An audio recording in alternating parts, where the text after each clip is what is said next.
तो गाइस, तो हम लोग आ गए एक नई वीडियो पर। आज हम लोग देखने वाले हैं बिहार पुलिस से जुड़ी हुई इंपॉर्टेंट जीके।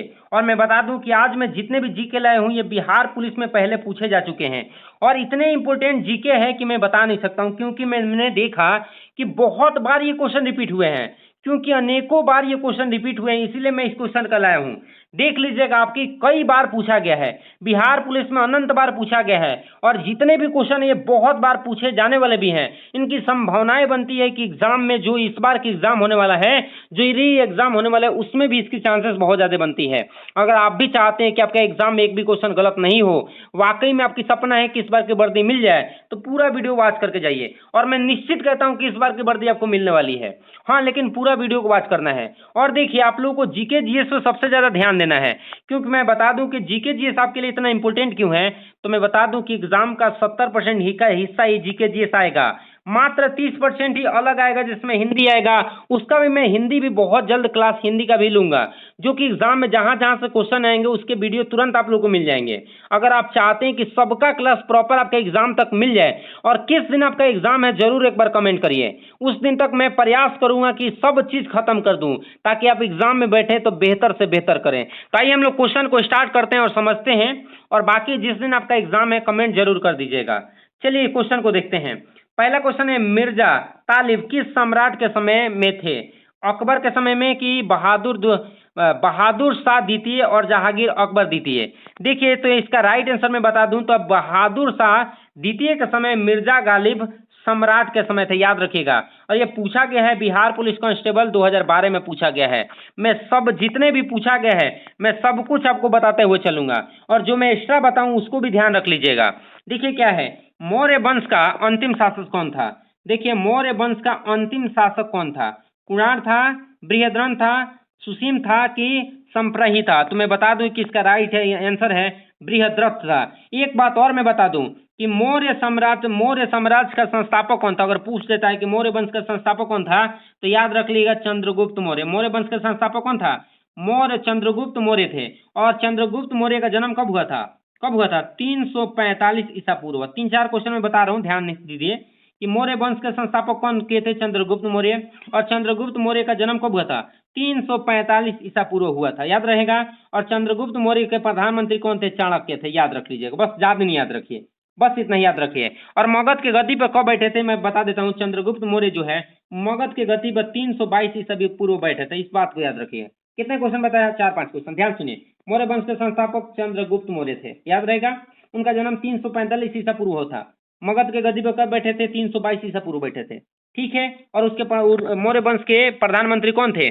चंद्रगुप्त मौर्य के प्रधानमंत्री चाणक्य थे, याद रहेगा। और सबसे अंतिम शासक कौन है? बृहद्रथ थे। बस इतना ही याद रखना है। अगला क्वेश्चन देखिए, ये भी पूछा गया है, देख रहे हैं यहाँ पे, देख रहे हैं, देखिए यहाँ पे पूछा गया है 2012 में कि चतगराई तुर्क शासन के भारत में किस नाम से जाना जाता था? कि सैयद खिलजी मुगल लोदी।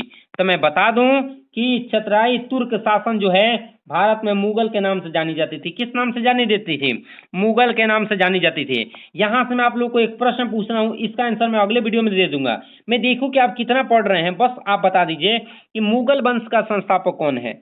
मुगल वंश की संस्थापना किसने किए हैं? आपको यही कमेंट करना है। चलिए अगले क्वेश्चन पे आ जाते हैं। अगला क्वेश्चन है कि बिंदुसार का पुत्र कौन थे? बताइए, बिंदुसार के पुत्र कौन थे? पहला अशोक, बिंबिसार, चंद्रगुप्त मौर्य, अजातशत्रु। तो आप बताइए इसका राइट आंसर क्या हो गया कि बिंदुसार के पुत्र कौन थे? तो मैं बता दूं कि बिंदुसार के जो पुत्र थे वो कौन थे? अशोक थे। कौन थे? अशोक के। और मैं बता दूं बिंदुसार के बारे में थोड़ा बहुत आप लोग को बता देता हूं, और फिर अशोक के बारे में बता दूंगा। अभी याद रखिए कि बिंदुसार के पुत्र कौन थे? अशोक थे। मैं बिंदुसार के बारे में कुछ बता देता हूं, आप लोग सुनिए। ये जो है चंद्रगुप्त मौर्य के मतलब उनके जैसे ही मृत्यु हुआ उसके बाद से बिंदुसार मगध की गद्दी पे बैठे थे 298 ईसा पूर्व में। कब? 298 ईसा पूर्व में मगध के गद्दी पे बैठे थे, जैसे ही चंद्रगुप्त मौर्य का देहांत हुआ। और उसके बाद से मगध की गद्दी पे कोई बैठा था, वो बिंदुसार थे। कब? 298 ईसा पूर्व में बैठे थे, याद रहेगा। और एक बात और मैं बता देता हूँ कि बिंदुसार को अमित्रघात भी कहते थे, ठीक है, अमित्रघात। और इसके पुत्र कौन? अशोक। तो अशोक के बारे में मैं बता दूं, अशोक जो है मगध के गद्दी पे बैठे थे कब? 269 ईस्वी में। 269 ईसा पूर्व में मगध के गद्दी पर क्या हुए थे? अशोक बैठे थे। और अशोक ने कश्मीर में श्रीनगर को भी बसाए थे, याद रख लीजिएगा। और कलिंग के युद्ध भी कौन जीते थे? अशोक जीते थे। याद रखिएगा, बहुत सारा युद्ध है, मैं कितना बताऊंगा आप लोग को, ढेर बहुत सारा क्वेश्चन कराना है। अगला एक 326 ईसा पूर्व में भारत पर आक्रमण करने के लिए सिकंदर ने सबसे पहले निम्नलिखित में से किस नदी को पार किया था? सिंधु, झेलम, चेनाब और सतलुज। तो मैं बता दूं कि सिंधु नदी को पार किए थे, लेकिन लड़ाई उनका हुआ था किस से? झेलम नदी के पास। किस नदी के पास? मैं बता दूं कि पहले आप कुछ एक्स्ट्रा बता देता हूं। इसका आंसर, राइट आंसर होगा सिंधु। क्या होगा? सिंधु। याद रहेगा कि भारत पर जो है सिकंदर जो है 326 ईसा पूर्व में आक्रमण किए थे और सिंधु नदी को पार किए थे। याद रह जाएगा ना बस। अब आ जाइए, हम लोग सिकंदर के बारे में कुछ एक्स्ट्रा जान लेते हैं। सिकंदर जो है वो मकदुनिया के राजा थे। कहाँ के? मकदुनिया के राजा थे। मकदुनिया, याद रह जाएगा, मकदुनिया के राजा थे। पूछ देता है कि सिकंदर कहाँ के राजा थे, तो सिकंदर जो है मकदुनिया के राजा थे, मकदुनिया के। ठीक रहेगा। और उनके पिताजी का नाम था फिलिप। क्या नाम था? फिलिप। मैं बता देता हूँ, उनके पिता का नाम क्या था? फिलिप था। देखिए, मैं कलर चेंज कर लेता हूँ ताकि आप लोग को ध्यान से आप लोग को दिखाई दे। चलिए, अब कलर में चेंज कर लूँगा, आसानी से आप लोग को दिखाई देगा। मैं बता देता हूँ, कलर चेंज हो चुका है, नहीं हुआ है अभी। अभी रुक जाइए, 1 मिनट में कलर चेंज कर लूँ। हाँ ठीक है, हाँ ठीक है। ये मैं बता दूं कि सिकंदर के पिता का नाम क्या था? फिलिप था। क्या नाम था? फिलिप। याद रख लीजिएगा, क्या नाम था? फिलिप था। और मकदुनिया के राजा थे चंद्रगुप्त। सिकंदर कहाँ के रहने वाले थे? कहाँ के राजा थे? मकदुनिया के। और सिकंदर के गुरु का नाम पूछता है तो सिकंदर के गुरु कौन थे? सिकंदर के गुरु थे अरस्तु। कौन थे? अरस्तु। अगर पूछता है कि ये बताइए कि सिकंदर के गुरु कौन थे, तो कौन थे? अरस्तु थे। और ये लड़ाई जो भारत पर आक्रमण किए कौन? सिकंदर। तो उन्होंने पंजाब, सिकंदर का युद्ध जो है पंजाब के राजा से हुआ था। पंजाब के राजा कौन थे? पोरस। कौन थे?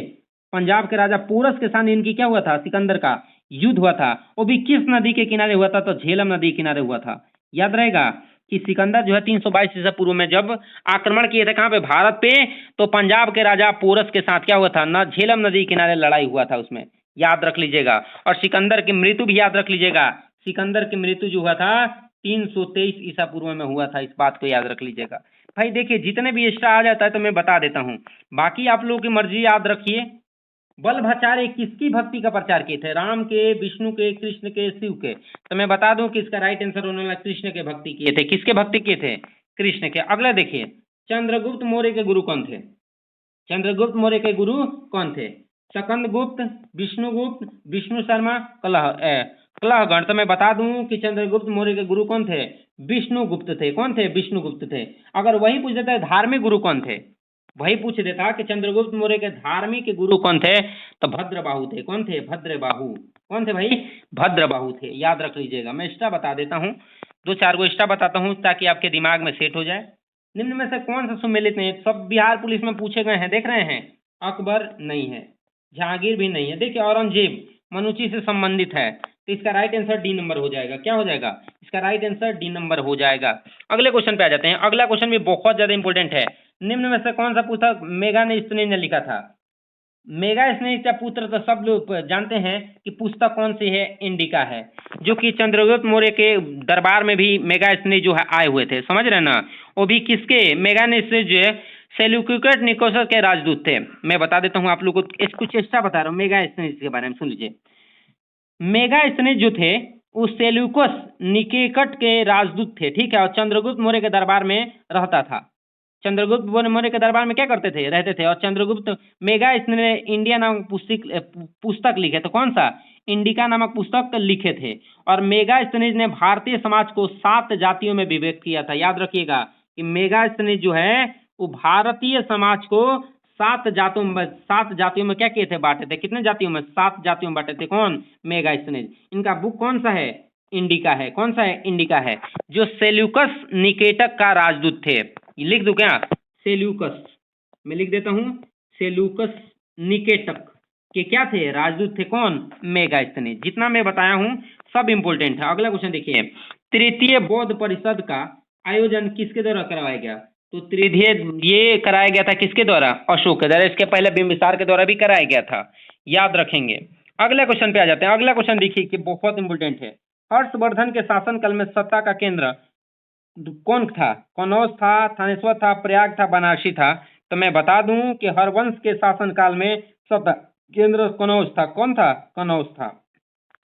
अगले क्वेश्चन पे आ जाते हैं। अगला क्वेश्चन देखिए क्या है। अगला क्वेश्चन भी बहुत ज्यादा इंपॉर्टेंट है। कि कौटिल्य के अर्थशास्त्र में किस पहलू पर प्रकाश डाला गया है?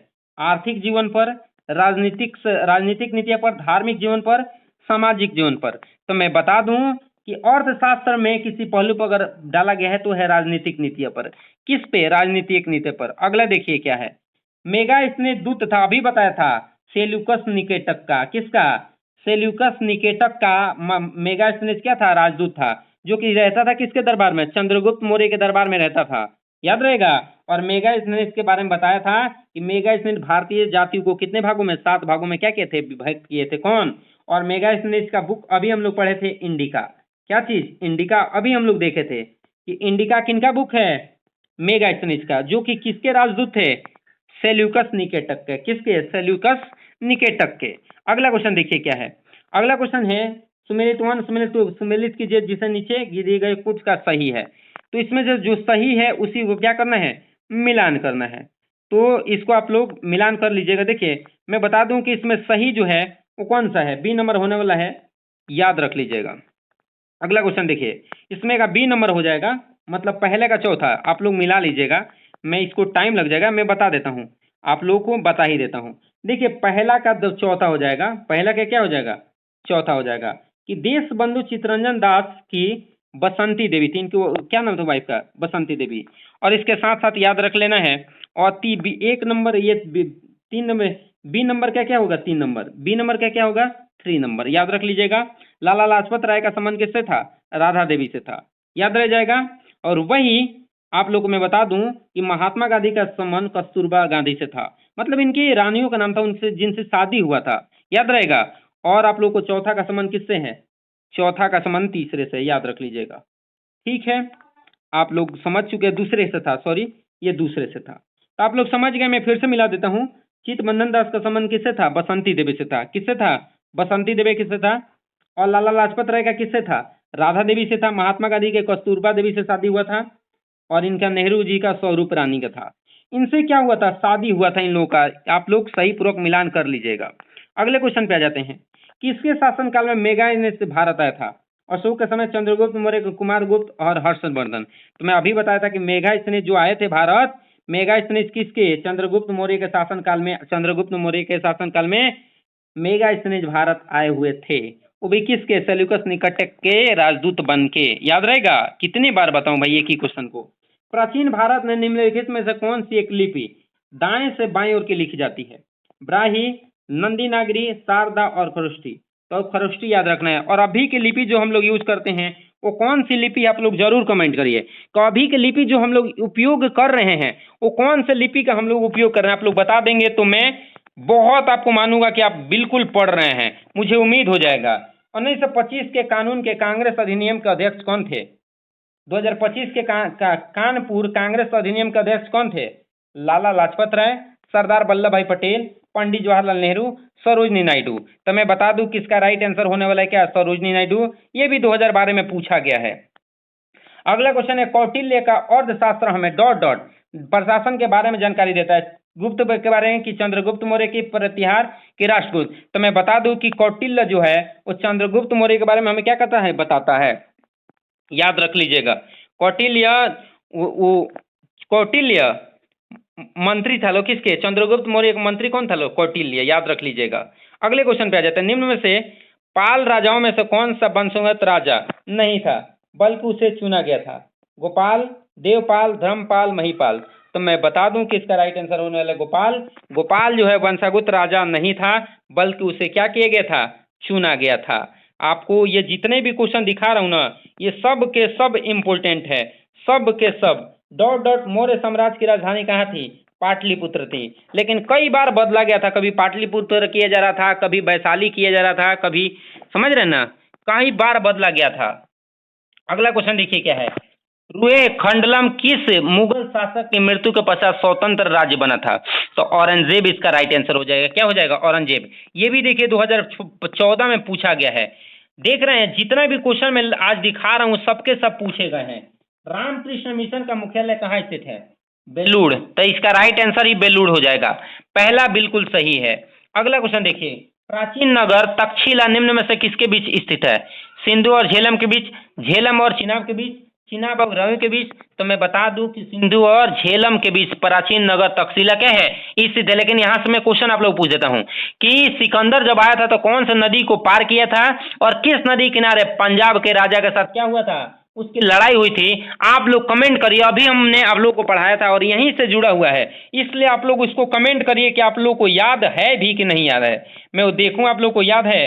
अगला देखिए, हर्षवन के राज्यसभा के कवि कौन थे? जय गुरु थे कि बाण भट्ट थे कि चंद्र बरदाई थे कि बिहलण थे? तो मैं बता दूं कि बाण भट्ट थे। कौन थे? हरवंश के राज्यसभा कवि कौन थे? कौन थे? बाण भट्ट थे। अगले क्वेश्चन पे, गुप्त काल के दौरान चीन के किस यात्री ने भारत पर भ्रमण किया था? यून युग, फाहियान, आई सिंह और लू सिंह? तो मैं बता दूं इसका राइट आंसर क्या होगा? फाहियान। जो कि यात्री भी ये पटना में भी कहाँ है था, वो भी ये भारत में कहाँ, पटना। आप लोग याद रख लीजिएगा। विश्वविद्यालय के सहकारिता को किसने बढ़ावा दिया था? लॉर्ड एटिंग, लॉर्ड कॉर्नवालिस और लॉर्ड कर्जन? तो मैं बता दूं कि इसका राइट आंसर ये लॉर्ड कर्जन होगा।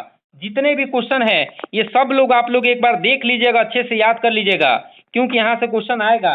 किस काल को भारतीय इतिहास का स्वर्ण युग कहा गया है?